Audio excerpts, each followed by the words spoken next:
Pemirsa, masuknya dua kader Partai Gerindra dalam kabinet di akhir masa jabatan Presiden Joko Widodo menyedot perhatian. Benarkah ini manuver Prabowo untuk memudahkan langkahnya di masa transisi? Lantas seefektif apa dua wamen Gerindra memuluskan langkah atau jalan bagi program strategis Prabowo Subianto jelang pelantikan? Untuk membahasnya sudah bergabung bersama kami ada Ketua DPD Partai Gerindra Jakarta, Bang Ahmad Riza Patria, dan juga pakar politik sekaligus aktivis Bang Syahganda Nainggolan di studio. Kita ke Bang Syahganda Nainggolan terlebih dahulu melihat apakah ini bagian dari kompromi politik atau murni sebagai bentuk strategis memuluskan nanti program Prabowo ke depannya. Bang Syahganda. Terima kasih Mas Andro. Saya pikir kan memang tidak ada tim transisi ya di dalam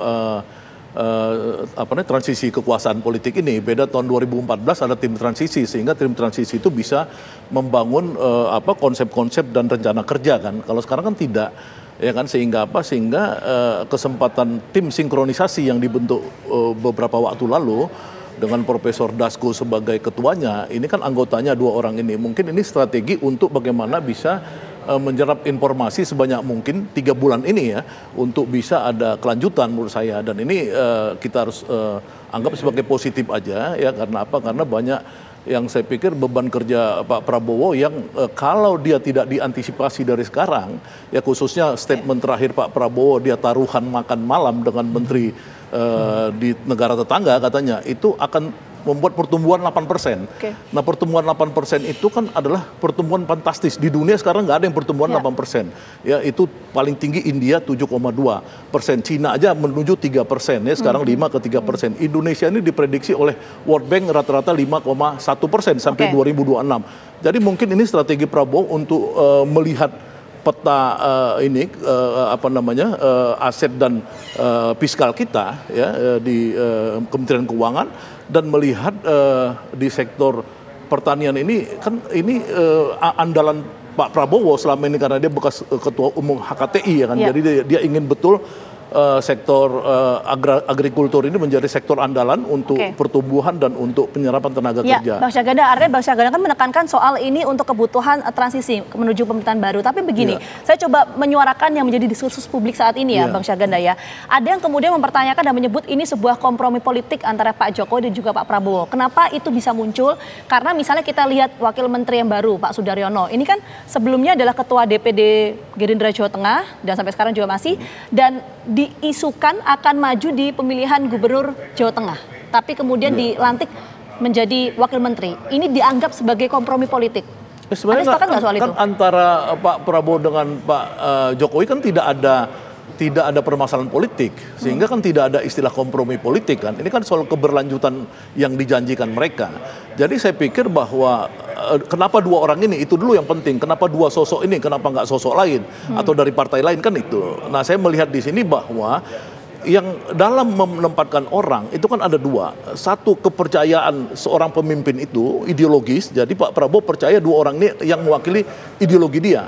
Yang kedua, mewakili kapasitas. Nah, kapasitas ini memang masih bisa dipertanyakan. Apakah ekonom yang paling handal di lingkungan 02 kemarin ya, mohon maaf, bukan Prabowo-nya, misalnya yang semua ada Golkar, ada PAN, ada apa, belum tentu Pak Thomas, ya kan? Tapi kan kepercayaan udah pasti dia. Jadi saya lihat ini sebenarnya strategi, tidak ada urusan kompromi. Yang paling penting Pak Prabowo mendapatkan map-nya, dan semua isi pertarungannya ke depan menurut saya ada di Pak Prabowo gitu. Tapi dengan dua latar belakang Partai Gerindra dan waktunya sangat mepet Bang Syahganda, hanya 3 bulan dikasih waktu. Apakah bisa menyelaraskan itu semua?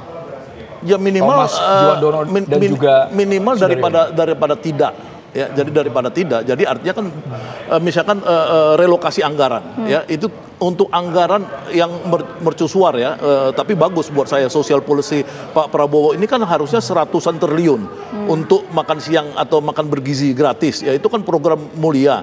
Nah, itu kok dikurangin jadi 71 triliun misalkan, itu kan mungkin dicari oleh Pak Thomas nanti di mana pos-pos anggaran yang paling mungkin direlokasi untuk menaikkan itu. Jangan sampai isunya sekarang 7.500. Kan di mana-mana orang ketawa sekarang, loh ini dari 15.000 kok 7.500 mau kasih makan apa, ya kan, belum lagi jumlahnya sedikit. Jadi saya pikir ini positif lah, kita lihat ini 3 bulan yang positif menurut saya. Oke, kita menuju ke Bang Riza. Bang Riza, betul nggak bahwa pelantikan dari 3 wamen ini bukan merupakan kompromi politik Pak Jokowi dan juga Pak Prabowo, melainkan untuk melanjutkan program yang nanti akan dijalankan oleh Pak Prabowo ke depan?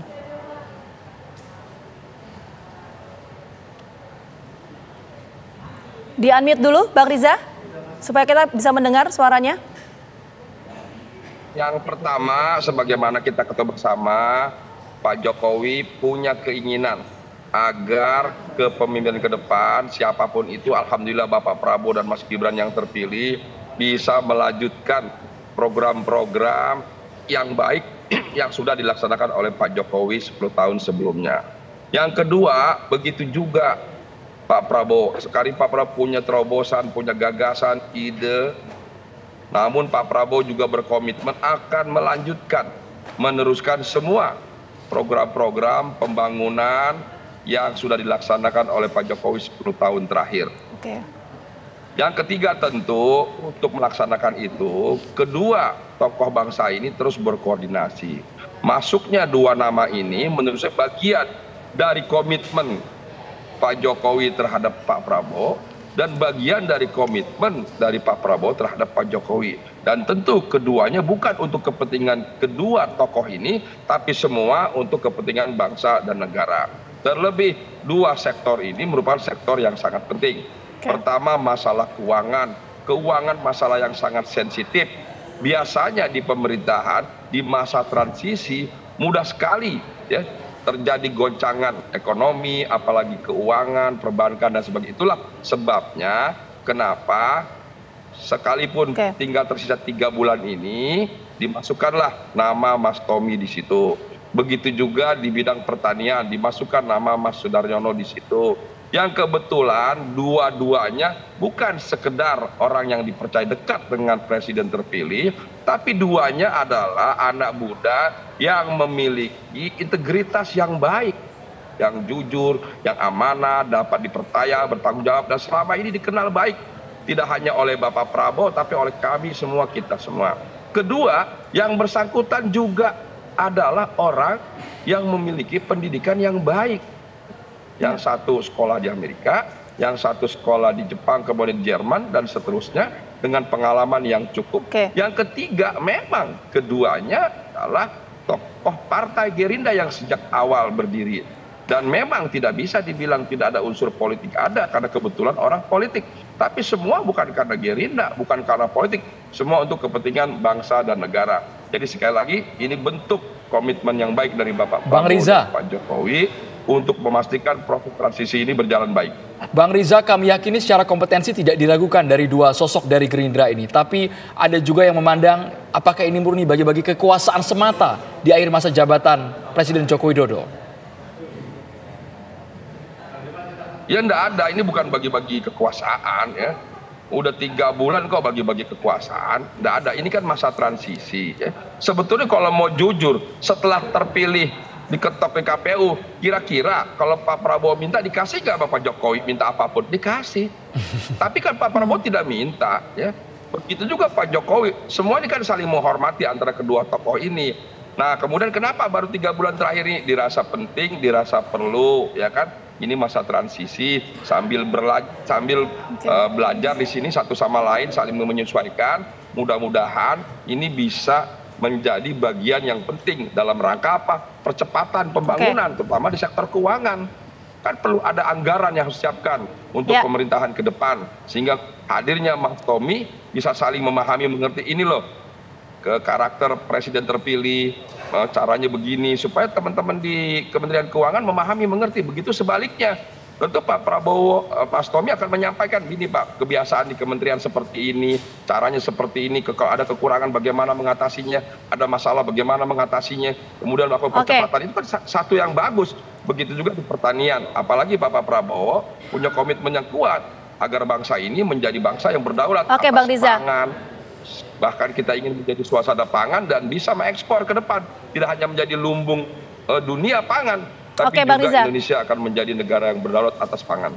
Iya, nanti akan kita tanyakan juga karena beredar isu ya, maka kita ingin konfirmasi ke Bang Riza, apakah ini berkaitan juga dengan Pilkada Serentak 2024? Jawabannya nanti, Bang Riza, kami akan kembali hadir saat lagi untuk Anda.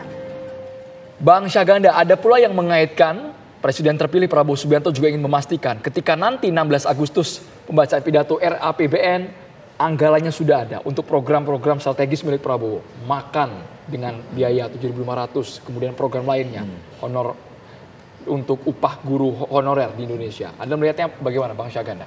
Ya, saya pikir ini kan memang ada bahaya buat Pak Prabowo ya dengan rencana anggaran yang sudah diumumkan Bu Sri Mulyani ya untuk makan bergizi gratis ya, hanya 70-an triliun ya. Kemudian sebelumnya malah lebih kecil lagi ya. Itu membuat bakal ada keributan kan di Indonesia ini. Jadi wajar Pak Prabowo pengen tahu cepat di mana pos-pos anggaran ini bisa nantinya direalokasi ketika dia jadi presiden. Saya pikir di situ strategisnya. Hanya memang sebenarnya menurut saya sih ini dari segi Pak Prabowo sendiri kan belum jelas. Ya kan belum jelas itu artinya gini, apakah desain arsitektur kabinet ke depan itu memang seperti yang sekarang nggak? Ya kan yang saya tahu kan mereka sudah membicarakan untuk memisahkan Departemen Keuangan atau Kementerian Keuangan menjadi 3 bagian, ya kan? Menjadi bagian Dirjen Anggaran masuk ke Bappenas, kemudian penerimaan negara badan sendiri, kemudian ada Menteri Keuangan seperti di Amerika ya, cuma bendahara negara. Tapi kemudian kan itu bocor ke publik dan kemudian isu Pak Hasim Jojo Hadikusumo berkali-kali ngomong bahwa dia akan mendorong beban utang kita 50% dari PDB kita dari 30-an persen sekarang. Ini kan membuat dunia internasional uring-uringan ya, seperti Morgan Stanley langsung ngasih rating kita stagnan ya kan apa segala. Nah, ini mungkin Pak Prabowo juga bermain bahwa ini lebih bagus wajahnya Thomas Jiwandono sebagai wajah netral. Tapi menurut saya ketika Pak Prabowo mengatakan bahwa dia itu ya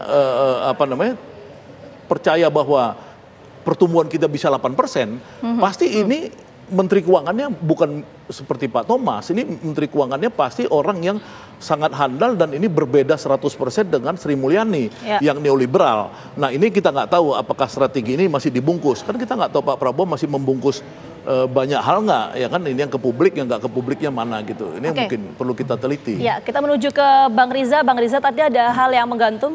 Begini Bang Riza, ini kan banyak sekali persepsi yang muncul di publik. Kita ingin konfirmasi ke Bang Riza ya, misalnya salah satu pelantikan wamen ini Mas Sudaryono. Ini kan kita tahu Sudaryono adalah Ketua DPD Jawa Tengah. Nah, ini ada persepsi yang muncul bahwa ini merupakan kompromi politik antara Pak Jokowi dan juga Pak Prabowo. Karena memang sebelumnya ini kok kita pergi ke Jawa Tengah, baliho dari Mas Sudaryono ini sudah ramai sekali di beberapa daerah. Bang Riza, itu betul nggak Bang Riza? Bang Riza? Oke, nampaknya kita terkendala komunikasi ya. Kita menuju ke Bang Syahganda lagi. Bang Syahganda, jadi tadi indikatornya apa? Kenapa kok ini bukan merupakan kompromi politik Pak Jokowi dan juga Pak Prabowo dengan pelantikan 2 wamen ini? Ya, kan orang melihat pilkada ini kan seolah-olah pilkada ini sangat penting buat Pak Prabowo ya. Menurut saya sih ya penting-penting enggak gitu, karena Pak Prabowo kan udah Presiden Republik Indonesia. Maka siapapun sebenarnya di Jawa Tengah jadi presidennya itu maka akan menjadi subordinasi dari presiden kan, siapapun gubernurnya. Nah, jadi sebenarnya problem pokok Pak Prabowo sekarang ini adalah dia ini sedikit extraordinary cara berpikirnya. Ketika dunia sekarang diproyeksi pertumbuhan dunia itu akan turun ke arah 3%, ya Prabowo berpikir growth kita itu di 8%. Ini kan suatu hal yang sangat luar biasa. Angka yang sangat signifikan yang rasanya. Orang bilang kan mimpi, ya kan. Tapi mimpi itu bisa dia turunkan nggak? Ya kan, menjadi kenyataan. Nah, makanya dia mungkin pengen ada dream teamnya di pusat. Dia mungkin orang-orang terbaik dia itu tidak dikasih jadi kepala daerah seperti Sudaryono tadi kan. Mungkin Sudaryono memang pilihan Pak Prabowo, kamu jangan masuk ke daerah, udah kamu di pusat aja sama saya di elit nasional. Penugasannya di situ ya. Tapi perubahannya cukup signifikan karena... Ya seperti Pak Budi Jiwandono dulu kan ketika diumumkan akan menjadi calon gubernur DKI. Kemudian Pak Prabowo juga bilang, kamu mendampingi saya di Jakarta. Itu yang saya lihat kan. Artinya kan betul-betul Pak Prabowo ini membentukkan the dream team dia itu di Jakarta semua, bukan di daerah gitu. Oke, kita menuju ke Bang Riza. Bang Riza sudah bergabung bersama kami? Ya, loh. Ya. Oke, Bang Riza, saya ulang pertanyaan saya, Bang Riza.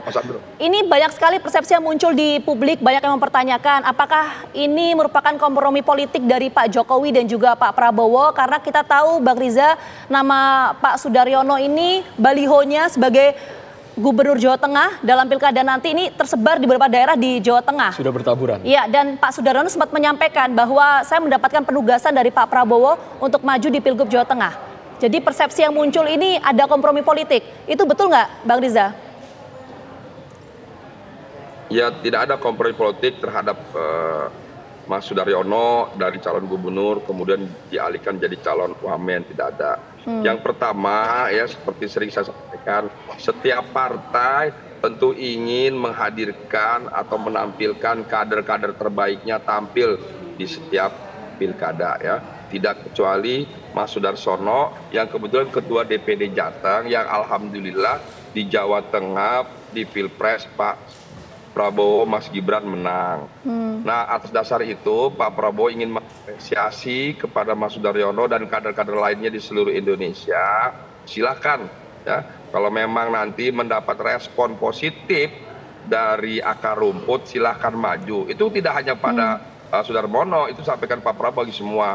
Bahkan Prof Dasko juga menyampaikan kader-kader terbaik yang dirasa memiliki integritas, kompetensi, dan mendapat dukungan masyarakat diperbolehkan mengusulkan namanya untuk maju di setiap pilkada. Saya kira itu satu yang baik, normatif, yang dilakukan oleh semua pemimpin partai terhadap kader-kadernya, termasuk kepada Mas Sudaryono di Jawa Tengah. Kemudian Mas Sudaryono dan juga Bapak yang lain itu biasa melakukan survei, memasang spanduk, baliho, keliling, itu satu yang biasa. Tapi dalam perjalanannya pada akhirnya kan nanti yang bersangkutan partai melihat respon masyarakat dan Pak Prabowo akhirnya juga akan melihat sejauh mana kader-kader partai ini bisa ditempatkan di daerah-daerah tersebut. Yang kedua, ya, jadi tidak ada hubungannya. Yang kedua, Pak Prabowo melihat bahwa kedaulatan pangan, sektor pangan menjadi penting. Nah, atas dasar itu, kenapa Mas Daryono yang ditaruhkan jadi wamen, yang memang kebetulan yang bersangkutan itu sangat mengerti, memahami harapan, keinginan, strategi Pak Prabowo terhadap kedaulatan pangan, terhadap suasana pangan, dan sebagainya. Dan yang bersangkutan selalu dilibatkan aktif dalam berbagai keputusan kebijakan yang diambil oleh Pak Prabowo. Jadi saya kira adalah tepat kenapa Mas Dar ditaruh sebagai wamen. Ya. Kemudian apakah dihubungkan dengan pilkada Jateng? Ya wajar kalau ada warga masyarakat ya melihat seperti itu biasa. Sama, oh, Mas Tommy kan ponakan KKN dong. Ya silakan publik, tapi lihat dong yang bersangkutan kan memang berintegritas, cerdas, pandai, berpendidikan, ya kan? Kalau mau dari dulu aja. Tapi lihat dong Mas Tommy Jiwandono kan coba orang tuanya gubernur BI, ya kan? Kemudian kakeknya dan seterusnya dan seterusnya. Ya. Jadi Pak Prabowo bukan asal naruh orang, kebetulan keponakan, kebetulan pernah jadi aspri, Mas Sudar. Tapi yang bersangkutan memang orang-orang yang terbaik yang ada di lingkungan beliau, yang beliau kenal sudah puluhan tahun. Jadi tidak ada ini urusan KKN, tidak ada urusan deal-deal politik dengan Pak Jokowi. Deal politik dengan Jokowi apa? Ada, yaitu memastikan bahwa kepemimpinan Bapak Prabowo ke depan 5 tahun bisa berjalan dengan baik, sukses melanjutkan pembangunan 10 tahun Pak Jokowi, dan sukses menjadikan Indonesia menjadi negara maju, rakyatnya sejahtera. Tidak lebih dari itu. Kedua tokoh ini selalu memikirkan kepentingan bangsa negara. Kebetulan saja yang kedua ini sekarang diplot sebagai wamen. Baik, Bang Saganda singkat, apakah mereka semua atau nanti akan permanen jangka panjang usai Prabowo dilantik?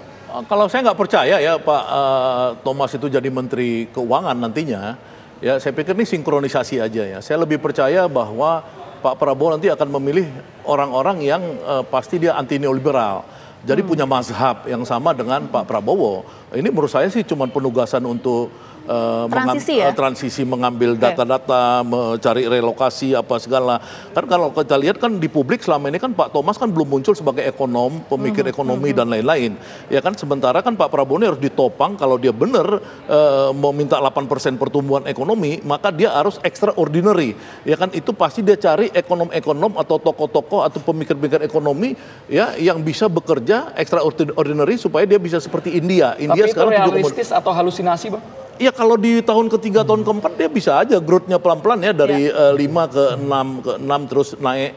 Ya kalau seperti sekarang mengandalkan model Erlangga Hartarto sama Sri Mulyani 10 tahun Jokowi ya 10 tahun mati di 5% ke bawah. Kan gitu. Nah, makanya itu harus cari orang yang memang dia itu extraordinary. Cara berpikirnya itu bukan mazhab neoliberal tapi seperti Prabowo yang anti neoliberal, anti kapitalis. Prabowo kan udah menyatakan di Kadin bahwa dia anti kapitalis, dia anti neoliberal. Itu artinya mix ekonomi. Paling tidak kalau mix ekonomi itu di India atau di Jerman. Kalau dia sosialis ekonomi itu di Cina. Ya kan pilihannya itu aja kalau mau tinggi. Nggak ada pilihan lain. Jadi nanti kita sama-sama melihatlah postur kabinet dari pemerintahan mendatang Pak Prabowo Subianto dan juga Mas Gibran seperti apa. Sekali lagi terima kasih banyak Bang Syahganda dan juga Bang Riza atas waktunya sudah bergabung bersama kami. Sehat selalu.